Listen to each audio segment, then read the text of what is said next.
Opioid addictions kill 115 people daily in the United States. Daniel O'Neill is a recovering addict who could have been just a statistic. When the addiction came along, it was like just pour gasoline on the fire. I started messing around with pills, and then immediately kind of my dad's an alcoholic, so I had that gene in me, and once I started messing around with something and I really liked it, it was off to the races. Heroin started with heroin and excuse me, Xanax, and then cocaine, freebasing, smoking crack, all that. So it was not pretty, not good. I'm glad to put them days behind me. 80% of people who use heroin first misuse prescription opioids. By the time I was 16, 17, my life was like in shambles, and that was like before I'd even smoked weed or drank alcohol.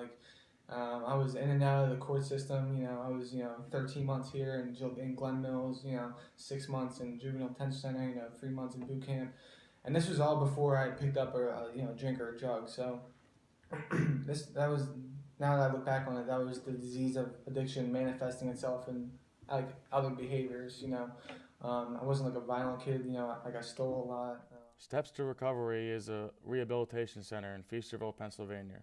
Daniel is the house manager for one of these halfway So houses. basically, how it feels coming in here as a house manager from a client is awesome because you get to help guys and see eye to eye with them.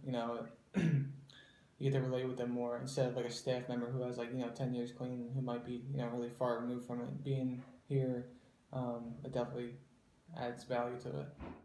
Steps to Recovery has a 12-step, three-phase process to get people back on their feet.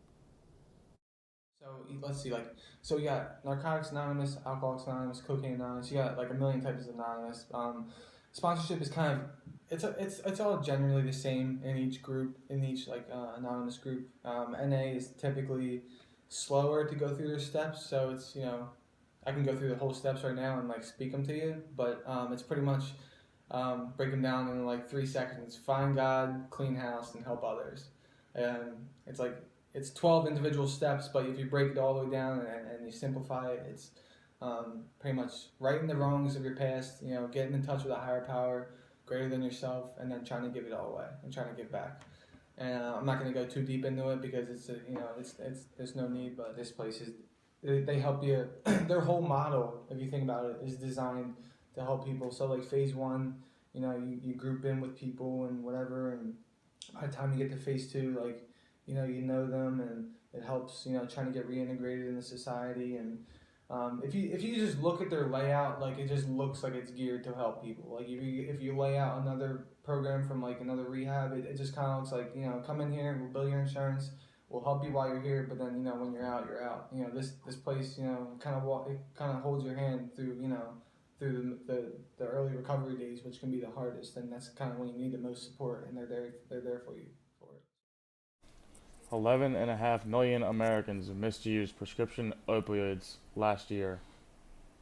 Obviously, so I'll give you an example. I got my wisdom teeth out in December, right? And they give you a form. They say, are you allergic to anything, whatever. I said, I'm an addict in recovery. No type of narcotics whatsoever. I'll just take the Novocaine. I'm good with that. And I go in. After I do that, I go in to get my wisdom teeth out, and my dentist is still trying to give me, Vicodin. I said, nope, I'm good. Filled out my form. No drugs here. And he said, oh, it's okay. We can just do a Xanax. We'll do a benzo, and just like. And then I said, I don't do that. I'm strictly no drugs. And he said, that's okay. I'll write you a program for whatever program you're in. So it's like there's like lack of awareness there, like what we're dealing with. Like what good is a wisdom teeth out if I'm gonna take this benzo and then go overdose on heroin as soon as I get out? It's like I don't lots of like pushing opiates and that from the doctor standpoint. But I don't know, you just gotta put the work in. If you're somebody struggling, nobody's gonna there's not gonna be like a huge law that's gonna come into play and say, we're gonna do this. Like if America will fix itself once it starts drinking this stuff underneath the sink. You know what I mean? Like it's not gonna happen by Trump passing a bill or like doctors stop pushing the opiates. Like a lot more people gotta die. Unfortunately, there's not like a great happy rainbows answer. It's a constant work. Like I'm always on my toes. I'm always like thinking about who am I around, what are they doing for me. Like as far as like not like totally selfish intentions, but I just wanna keep on, like upgrading and leveling up and to be the best version of myself that I can be.